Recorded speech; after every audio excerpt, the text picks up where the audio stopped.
નમસ્કાર દર્શક મિત્રો, હું જ્યોતિ ગુપ્તા સંપૂર્ણ ન્યૂઝમાં આપનું સ્વાગત છે। જોઈએ આજના મુખ્ય સમાચાર।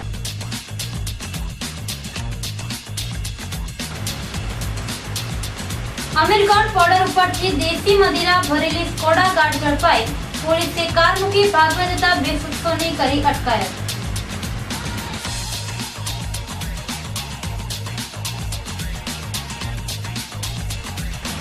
પાલનપુર માર્કેટની ચૂંટણીમાં વેપારી વિભાગના 4 ડિરેક્ટરો બિનહરીફ વિજેતાઓનું ચેરમેન બિરજીભાઈ જુડાર દ્વારા કરાયું સન્માન।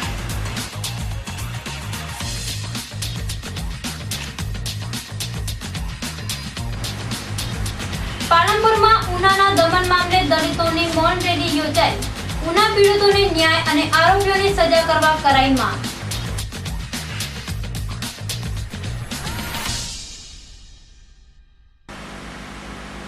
અન્નજળ વિના જિંદગી જીવતા ચુંદડીવાળા માતાજીનું જીવન એક રહસ્ય।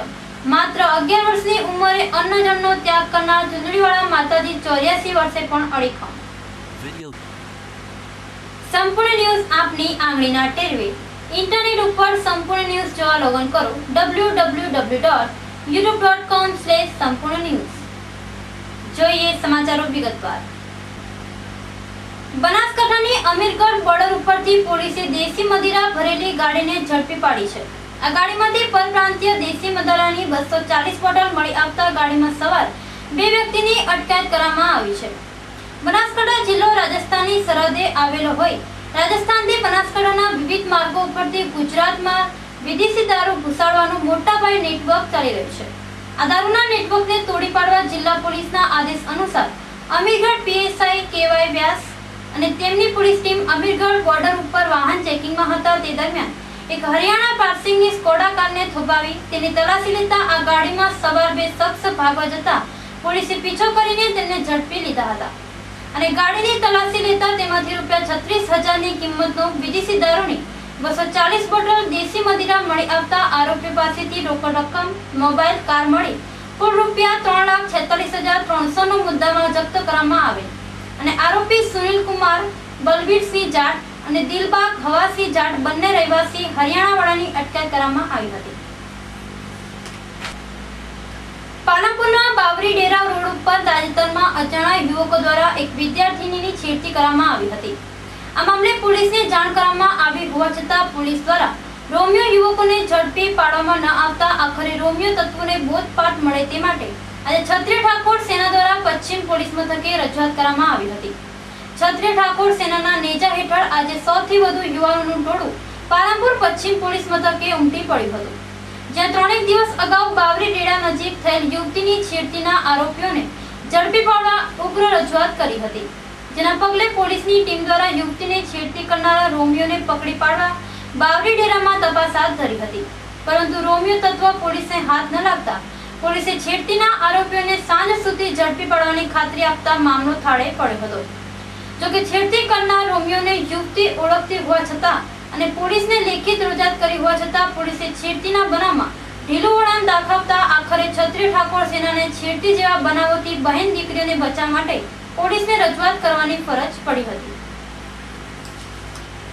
આ બનાવ સાહેબ કે મારી બેબી જતી હતી કોલેજ અને ગજરાજના ઘરના પાસે છે અને ત્યાં એને 7 દારૂડીઓ હતા, એને લૂંટવાની કોશિશ કરી દાગીના પણ એને પાસે કશું હતું નહીં। એને પછી એ લોકો ગંદી ગાળો બોલી અને એને ડિસ્ટર્બ કરી અને અત્યારે પાછી છોકરી ઘેરમાંથી બહાર નીકળી શકતી નથી। ક્યારનો બનાવ? આ ગુરુવારને 11:30 વાગ્યાનો બનાવ છે। એ ગુરુવારે 12:30 વાગે અરજી આપી હતી, અત્યારથી કોઈ એક્શન લીધો નથી એમને। ઠાકોર સમાજને વિનંતી કરી છે એ પ્રમાણે એ લોકો બધા ભેગા થઈ અને જે કરે ફાઇનલ થાય। રાજુભાઈ। પાલનપુર માર્કેટની ચૂંટણીમાં વેપારી વિભાગના 4 ઉમેદવારની બિનહરીફ વરણી થતા પ્રગતિશીલ પેનલના બિરજીભાઈ જુડાર અને તેમની ટીમ દ્વારા તેમને અભિનંદન પાઠવવામાં આવ્યા હતા। પાલનપુર માર્કેટમાં વર્તમાન ચેરમેન બિરજીભાઈ જુડારની પ્રગતિશીલ પેનલ અને ફતાભાઈ ચૌધરીની આપણી પેનલ વચ્ચે કસમકસ ભર્યો ચૂંટણી જંગ ખેલાયો હતો, જેમાં માર્કેટ વેપારી એસોસિએશન દ્વારા વેપારી વિભાગના સભ્યોના બિનહરીફ ચૂંટણી કાઢવાનો નિર્ણય કરી વેપારી વિભાગમાંથી વિનોદભાઈ પટેલ, ઇમરાનભાઈ અને નરસંગભાઈ એચ પટેલને બિનહરીફ વિજેતા જાહેર કરવામાં આવ્યા હતા। જોકે માર્કેટની ચૂંટણીમાં વેપારી વિભાગના 4 સભ્યોની બિનહરીફ નિમણૂક કરવામાં આવતા પ્રગતિશીલ પેનલના વિરજીભાઈ જુડાર અને તેની ટીમ દ્વારા બિનહરીફ સભ્યોનું ફૂલહારથી સ્વાગત કરી મોં મીઠા કરાવીને અભિનંદન પાઠવ્યા હતા. પાલનપુર ખાતે આજે ઉના પ્રકરણ મામલે દલિત સમાજ દ્વારા મૌન રેલી અને ધરણા યોજવામાં આવ્યા હતા, જેમાં સામઢિયાળના પીડિત દલિતોને ન્યાય અપાવવાની માંગ કરવામાં આવી હતી. ઉનાના સામઢિયાળ ગામે મૃત પશુની ખાલ પાડતા દલિત પરિવારના યુવકો ઉપર કહેવાતા ગૌરક્ષો દ્વારા અમાનુષી અત્યાચાર ગુજારવામાં આવ્યો હતો. દલિત યુવાનોને અર્ધનગ્ન કરી તેમને લાકડી, ધોકા અને પાઇપો વડે બેરહેમીપૂર્વક ચપટીયાઈ કરવામાં આવી હતી અને એક ગુનેગારની જેમ તેમને ગાડી પાછળ બાંધી જાહેરમાં તેમની સાથે મારપીટ કરવાની ઘૃણાસ્પદ ઘટના કરી હતી. અમાનુષી અત્યાચારનો વિડીયો વાયરલ થતા સમગ્ર દેશમાં ભારે ખળભળાટ મચી જવા પામ્યો હતો. જોકે આઝાદીના દાયકાઓ બાદ પણ દલિતો ઉપર દમન અને અત્યાચાર યથાવત રહેતા તેના દલિત સમાજમાં ઘેરા પ્રત્યાઘાત પડ્યા છે અને દેશભરમાં ઉના પ્રકરણે દેખાવો થઈ રહ્યો છે. ત્યારે આ બનાવના આરોપીઓને સબક આપવા તેમને કડક સજા કરવામાં આવે અને પીડિતોને ન્યાય મળે તે માટે આજે પાલનપુરમાં દલિત સમાજ દ્વારા મૌન રેલી યોજવામાં આવી હતી. શહેરના સિમલા ગેટ ખાતે આવેલ બાબા સાહેબ આંબેડકરના સ્ટેચ્યુને ફૂલહાર ચડાવી ત્યાંથી દલિત સમાજની મૌન રેલી નીકળી હતી, જેમાં દલિત સંગઠનના પ્રમુખ દલપતભાઈ ભાટિયા, દલિત અગ્રણી પ્રવીણભાઈ પરમાર, મુકેશ ચૌહાણ, કુંદનભાઈ પરમાર, અમૃતભાઈ ચૌહાણ, લલિત પરમાર સહિત મોટી સંખ્યામાં દલિત આગેવાનો જોડાયા હતા. આ રેલી કલેક્ટર કચેરી આગળ ધરણા પરિણમી હતી, જ્યાં ઉના દમનના વિરોધમાં રોષ વ્યક્ત કરવામાં આવ્યો હતો. ડીસા શહેર દક્ષિણ પોલીસે ડીસા શહેરના ડીસાડા વિસ્તારમાંથી 68,988 રૂપિયાની કિંમતનો દારૂનો જથ્થો ઝડપી પાડ્યો છે.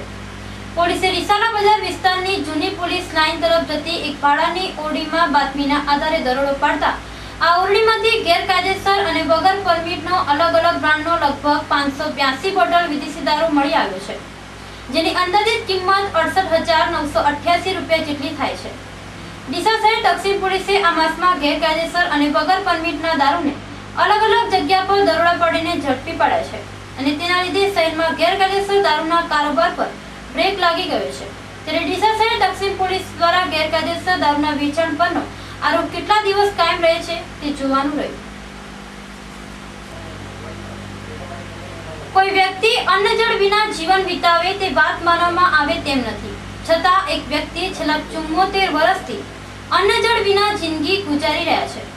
તમને જાણી નવાઈ લાગશે કે અન્ન જળ વિનાની આ જિંદગી વિજ્ઞાનના પરીક્ષણો માટે પણ પડકાર પુરવાર થઈ છે. આવો જાણીએ આ રહસ્યમય જિંદગી. અરવલ્લીની ગિરિકંદમાઓમાં આવેલા અંબાજી યાત્રાધામમાં કે જેમાં અંબાના બેસણા છે, તે ગબ્બરની પહાડી ગુફામાં ચુંદડીવાળા માતાજી કિશોર વયથી અન્ન જળ વિના જિંદગી જીવી રહ્યા છે.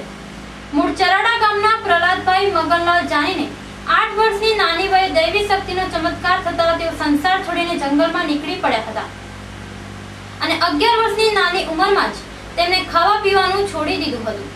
પ્રહલાદભાઈ જાની ઉર્ફે ચુંદડીવાળા માતાજી અન્ન જળ વિના સામાન્ય વ્યક્તિની જેમ જિંદગી ગુજારી રહ્યા છે.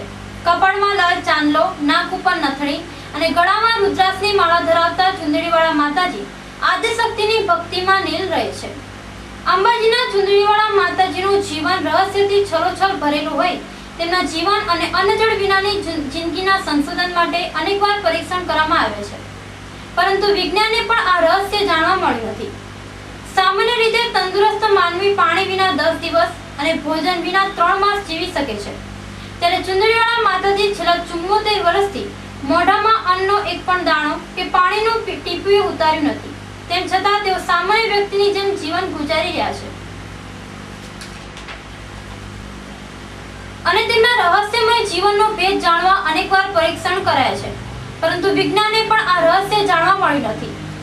સામાન્ય રીતે તંદુરસ્ત માનવી પાણી વિના 10 દિવસ અને ભોજન વિના 3 માસ જીવી શકે છે, ત્યારે ચુંદડીવાળા માતાજી છેલ્લા 74 વર્ષથી મોઢામાં અન્નનો એક પણ દાણો કે પાણીનું ટીપું ઉતાર્યું નથી, તેમ છતાં તેઓ સામાન્ય વ્યક્તિની જેમ જીવન ગુજારી રહ્યા છે અને તેમના રહસ્યમય જીવનનો ભેદ જાણવા અનેકવાર પરીક્ષણ કરાયા છે, પરંતુ વિજ્ઞાનને પરિણામ મળી શક્યું નથી, જેને લઈ ચુંદડીવાળા માતાજી માટે કહી શકાય ये तो कुदरत का करिश्मा है. આમ અન્ન જળ વિનાની જિંદગી જીવવાની અદ્ભુત શક્તિ ધરાવતા ચુંદડીવાળા માતાજીના દર્શન પણ એક લાભો મને છે. ત્યારે જ્યારે માં અંબાના દર્શન કરવા અંબાજી જવાનું થાય ત્યારે ચુંદડીવાળા માતાજીના દર્શન કરવા એ પણ એક ધન્ય ઘડી માની શકાય.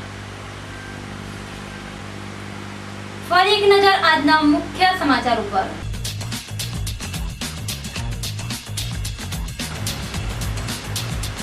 અમીરગઢ બોર્ડર ઉપરથી દેશી મદીરા ભરેલી સ્કોડા કાર ઝડપાઈ. પોલીસે કાર મૂકી ભાગવા જતા 2 શખ્સોની કરી અટકાયત.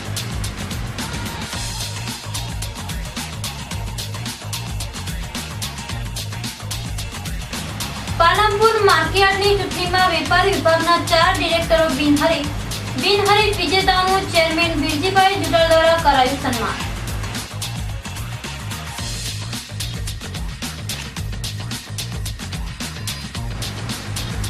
પાલનપુરમાં ઉનાના દમન મામલે દલિતોની મૌન રેલી યોજાઈ. ઉના પીડિતોને ન્યાય અને આરોપીઓને સજા કરવા કરાઈ માંગ.